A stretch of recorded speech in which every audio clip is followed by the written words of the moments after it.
I welcome you all to another session with Educatus, and today we'll be discussing diet during lactation and the vitamins, the essential vitamins which are required during the diet or during planning the diet of a lactating women.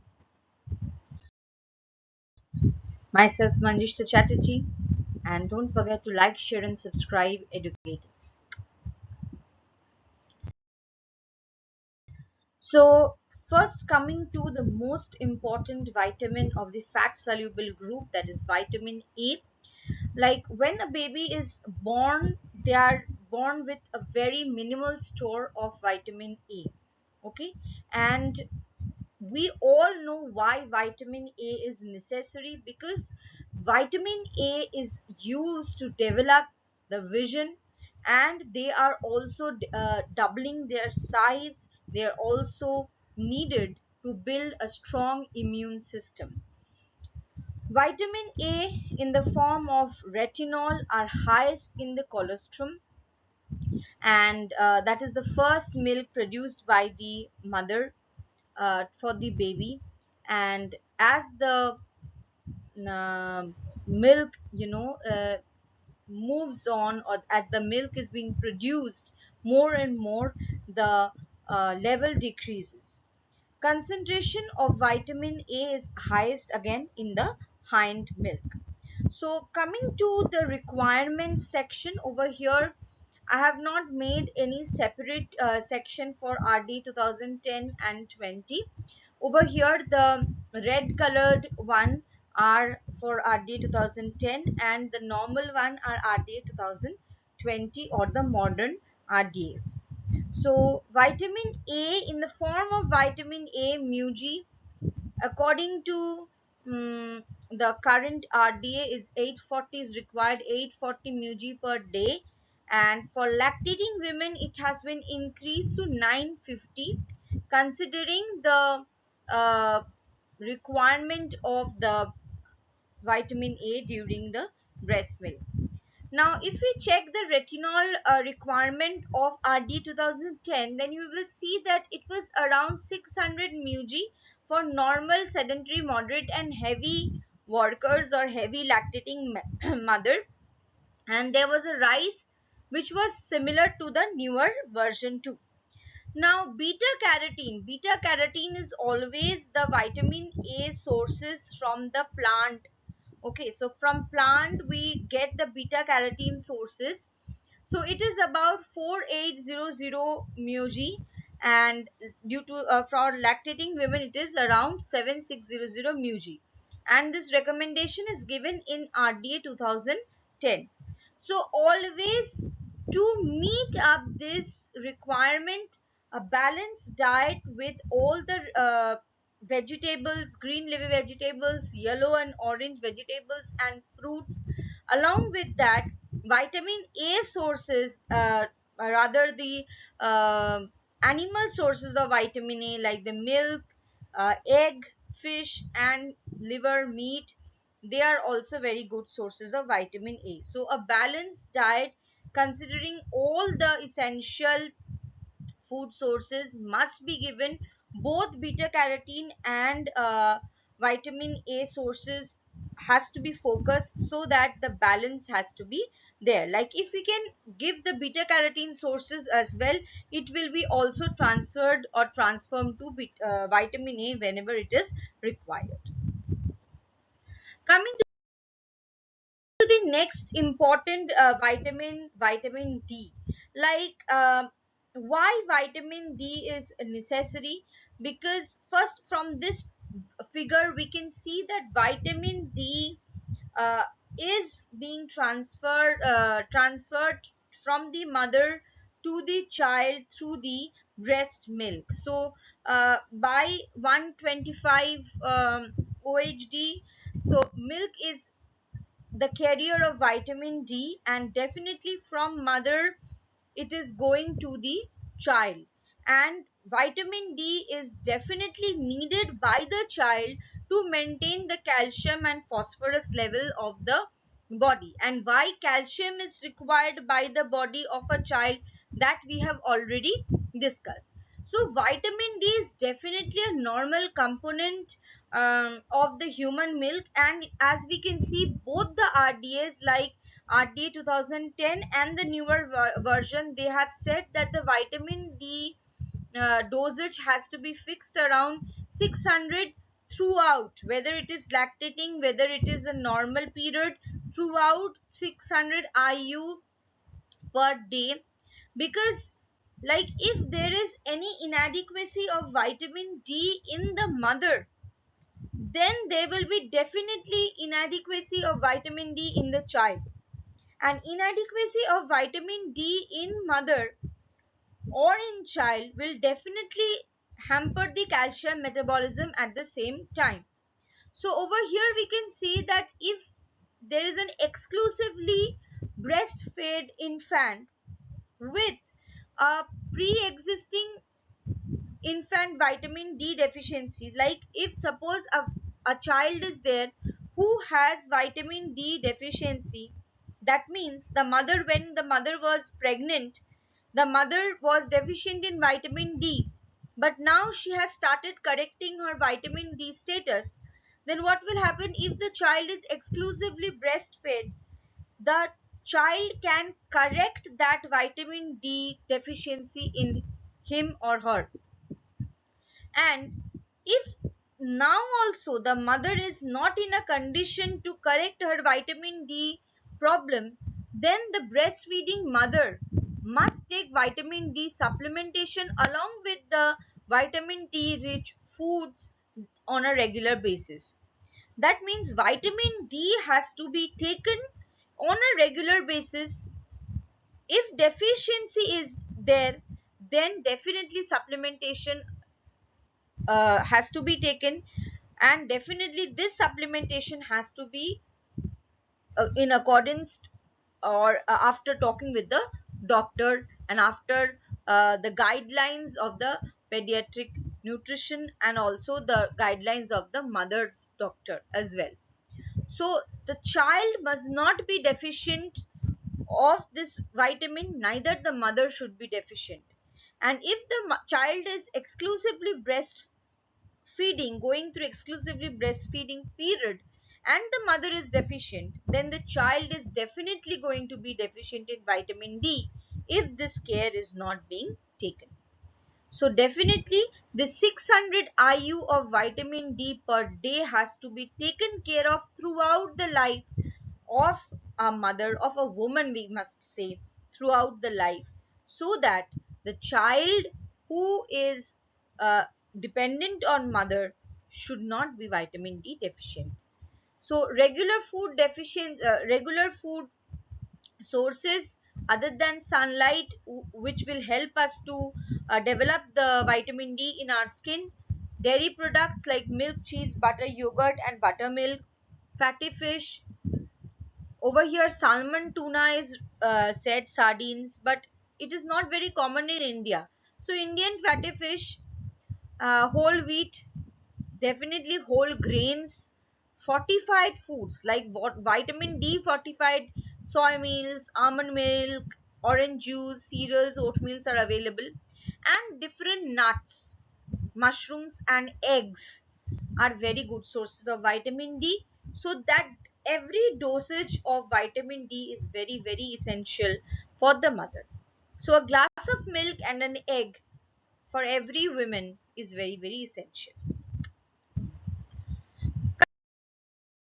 Coming to the next two important vitamin, that is vitamin E and vitamin K.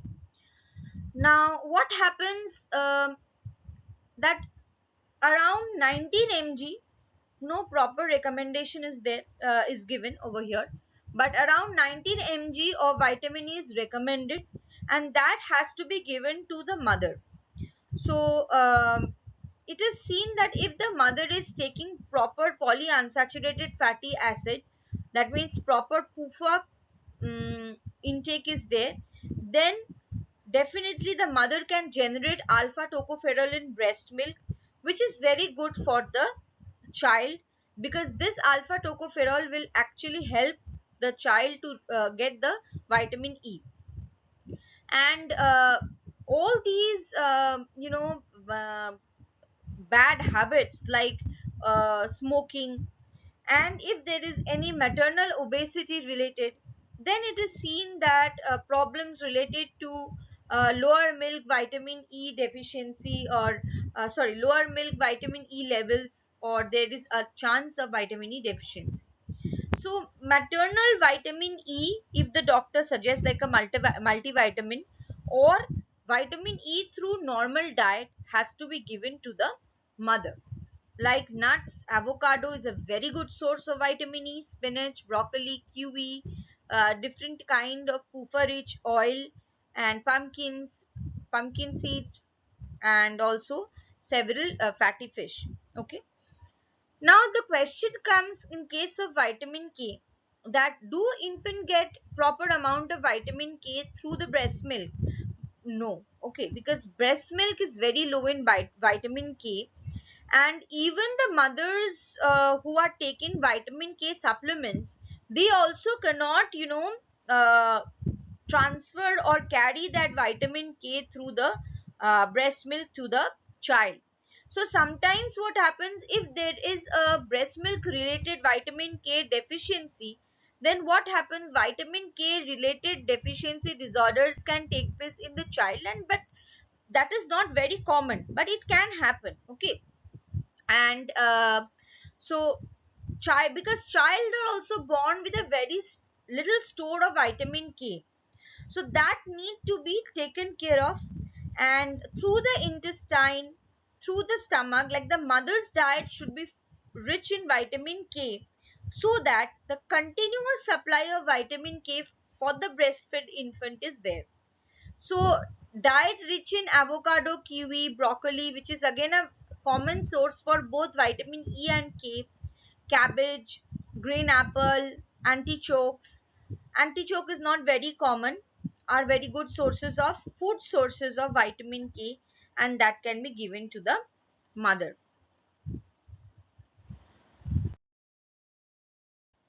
Now coming to a very important water soluble vitamin, that is vitamin C. Vitamin C, as we know that it is not a very it is not very rich.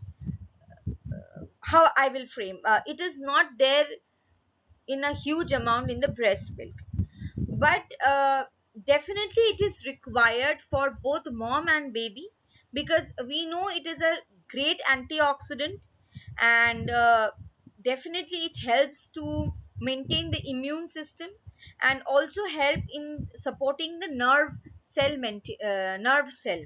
Okay. And as it is a very good source of antioxidant, it definitely helps the child as well against different kind of infection. So vitamin C level in the mother's diet is very very important. I told you that vitamin C is not very rich. Vitamin C is not there in a huge amount in breast milk, but definitely it is there in apt um amount which is required by the child, and that is more or twice than the cow's milk. So if you think that okay, breast milk doesn't contain vitamin C, let us feed our child with cow milk, especially during the exclusive breastfeeding time. No, because breast milk contains double the amount of vitamin C than that of the cow's milk. So the first and the foremost thing that we introduce in the weaning is the juices, and mainly the juices of the citrus fruit, because we want the child to get the vitamin C, so that they can do the healing functions, and they can actually get the benefit of the antioxidant. So the mother's diet should get uh, normal woman should get 65 mg per day of vitamin C, which is increased during lactating time by 50, because of the child, of course. In 2010 it was around 40, and which was just doubled during the pregnancy, that is around 80. But now the whole requirement has increased from 40 mg per day to 65 mg per day. And for lactating women, it is around 80 to 110 mg per day. Definitely, fruits, citrus fruits, which I've kept it separately, citrus fruits is a must for the mother. Along with that, strawberries, blackberries, any kind of berries, tomatoes, cauliflowers, capsicums, bell peppers, you can say spinach, broccoli. These are good sources of. Amla is a very good source of vitamin C, and that has to be given on a regular basis. Coming to the other B vitamins, all the B vitamins I've just taken into one page. Like each and every B vitamin has a different function of in the body. Milk, like why are we focusing on this? Milk, because milk is the most essential, you can say the liquid gold for the baby's development. And to maintain this gold standard, we need to increase the demand, we need to meet the increased demand of each and every nutrient. We have seen in every nutrient, in case of every nutrient, we have talked about the protein, carbohydrate, fat, we have talked about the minerals, we are now discussing about the uh, vitamins. Each and every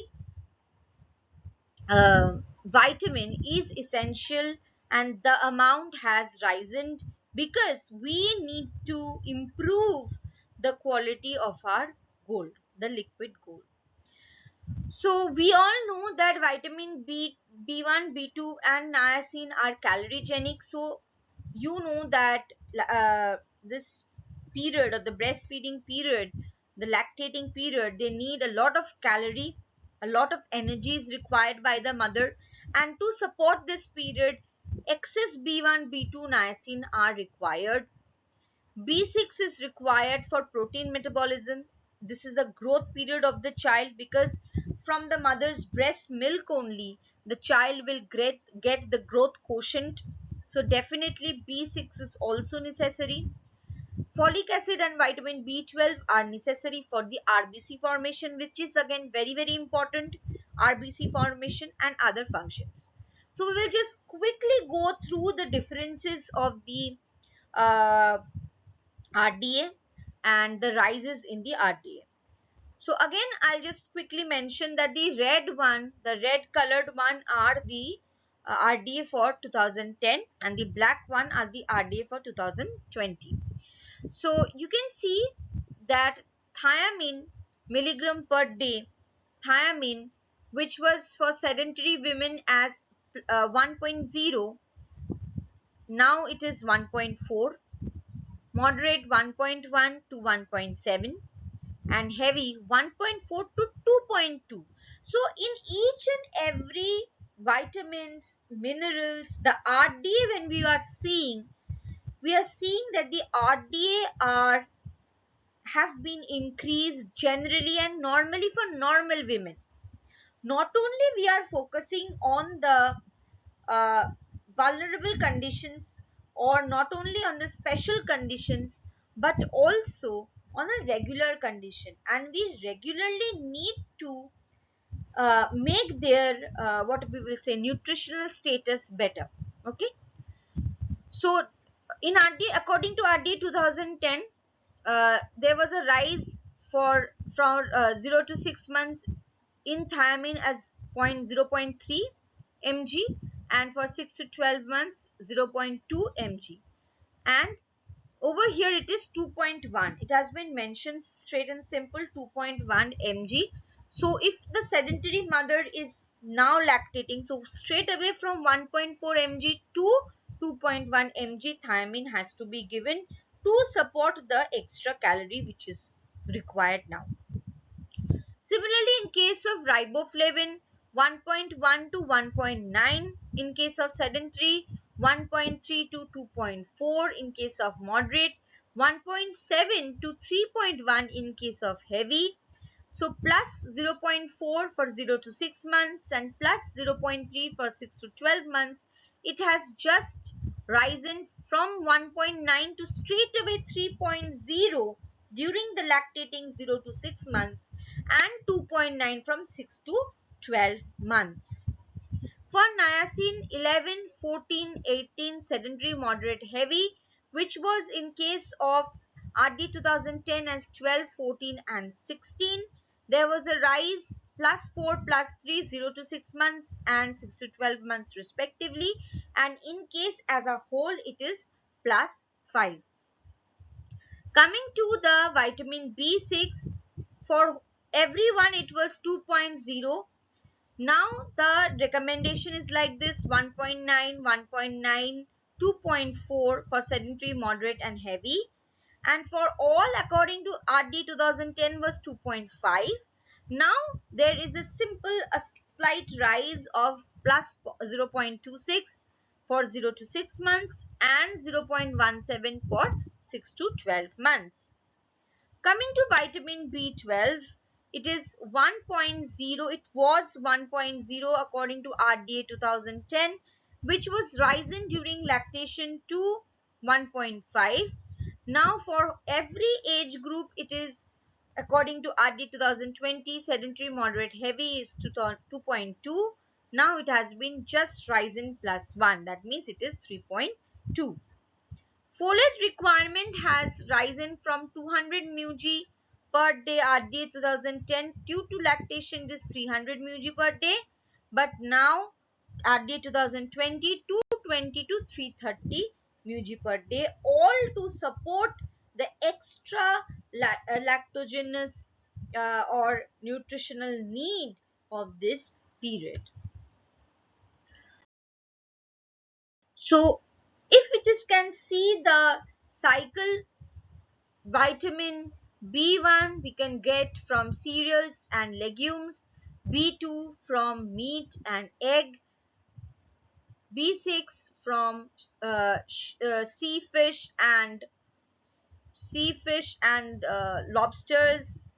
Again, B7 from liver and carrots, B9 folic acid from mushrooms, onions, B12 from oysters and shellfish, A from fish, avocado, fruits, C from citrus fruits, kiwi, etc. D from sunflower oil, seeds and cheese, E from olive oil, lettuce, nuts, etc. K from tomato, cauliflower, etc.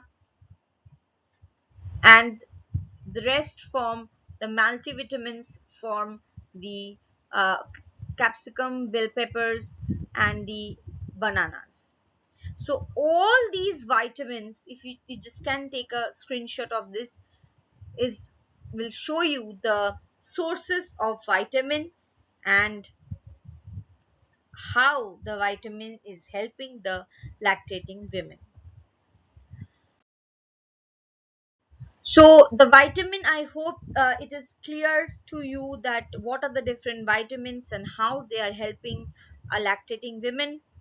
Uh, this was the last but one video on the lactating women. The last video will be definitely on proper diet of a lactating women, including all these protein, carbohydrate, fat, minerals and vitamins and the food groups different that we have learned.